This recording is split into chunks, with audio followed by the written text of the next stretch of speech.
High রে, আজ অনেক দিন পরে আমাদের মাইসে রুবেল ভাইয়ের সাথে দেখা। ভাই আসসালামু আলাইকুম। ওয়ালাইকুম আসসালাম। কি ভাই ভালো আছেন? ভালো আছি। হঠাৎ করে ফার্মেসির দোকানে কি জন্য?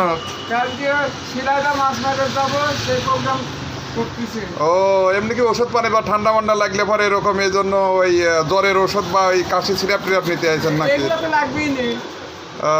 তবে সাবধানে মাছ মারেন।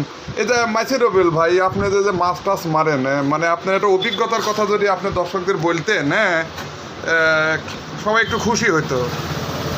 মানে আপনার মাছ মারা যে আপনি কত বছর যাবত মাছ মারেন? তাও তো 30-40 বছর তো হয়ে গেল। 40 বছর হয়ে গেল। না, মাইসে রুবেল ভাই অনেক দীর্ঘদিন ধরে, আমার চাচাও নাকি এনারা আপনার নাম শুনেছে ভালো মতো। ওই সময় চাচা, আপনি আমার চাচাদেরই ফ্রেন্ড। হ্যাঁ, তে আপনার ভবিষ্যৎ পরিকল্পনা কি এই মাছ মারা নিয়ে? না, মাছ মারতে আমার ভালো লাগে। এই তো আপনি দেশের বাইরে কি কোথাও মাছ মারতে গেছেন? দেশের বাইরে যাইনি, যাওয়ার চিন্তা ভাবনা। ওই যে আপনাদের দেশের বাড়ি তো হাওড়া ইন্ডিয়া না? ইন্ডিয়ায় যাবো। যাবেন, ওখানে মাছ মারিছিলেন ছোটবেলা? আগে মনে হয় মাছ মারতেন হাওড়া নদীতে না? ছোটবেলা মারা হয়েছে। আমি শুনছি আপনার হাওড়া নদীতে নামতেন, মাছ মারতেন। ওই ব্রিজ ওই সময় কি ছিল আপনি যে সময় মাছ মারতেন?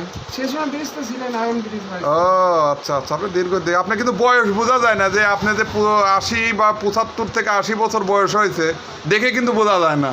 লোকজন দেখে মনে করবে মাইসে রুবেল ভাই যে আপনি ইয়াং। হ্যাঁ, আপনার ছেলে পেলে বিয়ে দিয়েছেন, নাতিপুতিও বিয়ে দিয়ে দিয়েছেন নাকি শুনলাম। যাই হোক ভাই, অনেকদিন পর সাথে আপনার দেখা হলো। ভালো থাকবেন ইনশাল্লাহ। কালকে আবার সকালবেলা মাছ মারা লাগছে। কোথায় প্রোগ্রাম? শিলাইদা ওই নদীর নিচে? নদীর যাবো। বাহ, বাহ।